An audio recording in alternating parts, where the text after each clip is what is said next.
Ladies and gentlemen, boys and girls, children of all ages, welcome to Robert Sports Show. I'm your host, Robert. All right, the NOCO 400 preview NASCAR Cup Series race at Martinsville, the 149th race at Martinsville. Martinsville's been there since year one. It was like the third or fourth race of the NASCAR period 75 years ago. We are still racing on the paperclip today.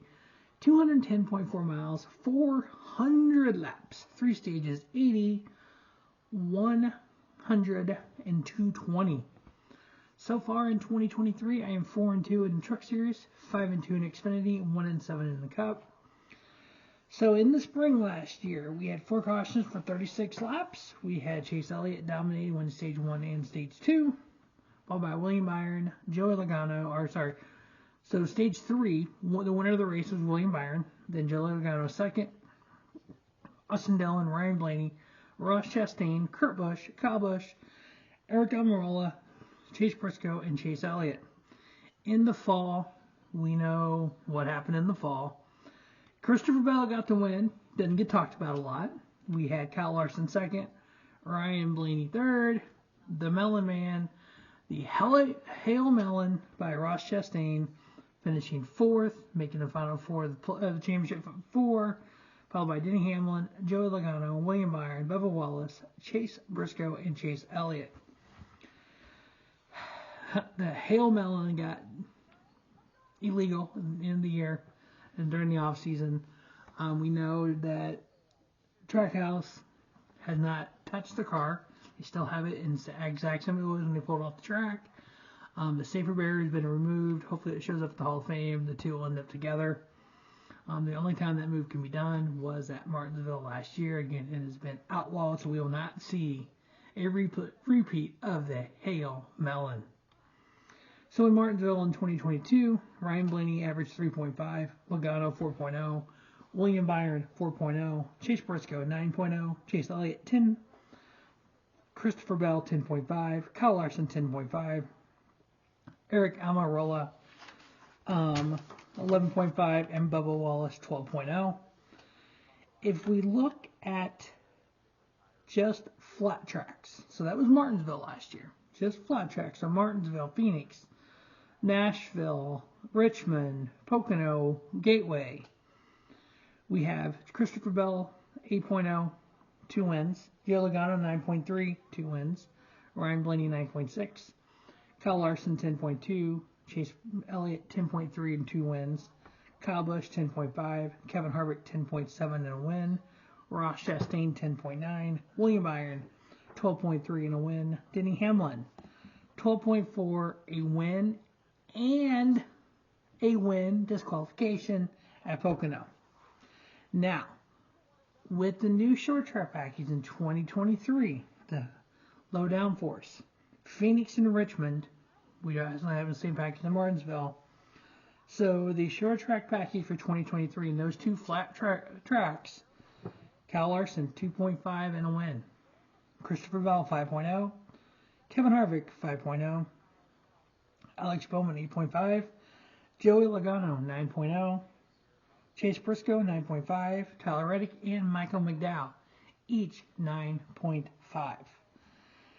Now we have the return of the prodigal son returns for Chase Elliott in Henry Motorsports.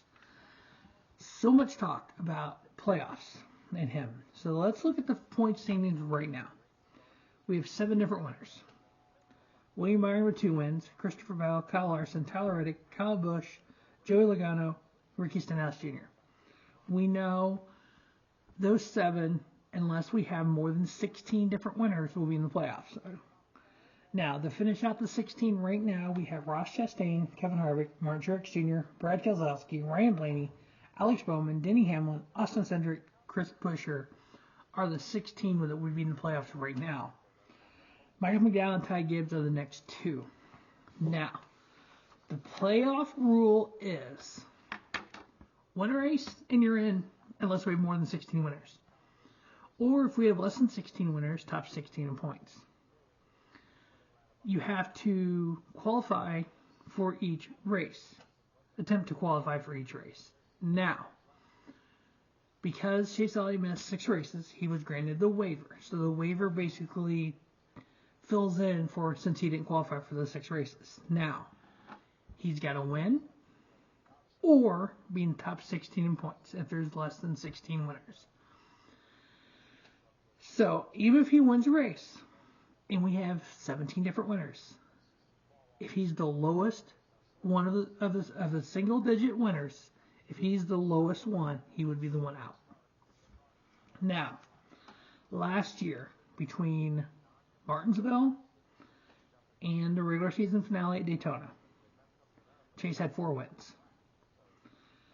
Chase scored 642 points during that time. So if you add the points he has 49 points right now. So that would be, if he scored the same amount of points he did last year, he would be 691 points. If you look at last year's points total after Daytona before the reset, 691 would put him actually 10th in points. If you look at the points at this point, after 8 races, from last year to this year, the points leader last year had 288 points. Points leader this year has 281. 10th place last year had 221. 10th place now has 211. 16th place last year at this time was 187 points. This year, 16th is 183. So the points from last year kind of line up to this year, kind of where they're at, give or take.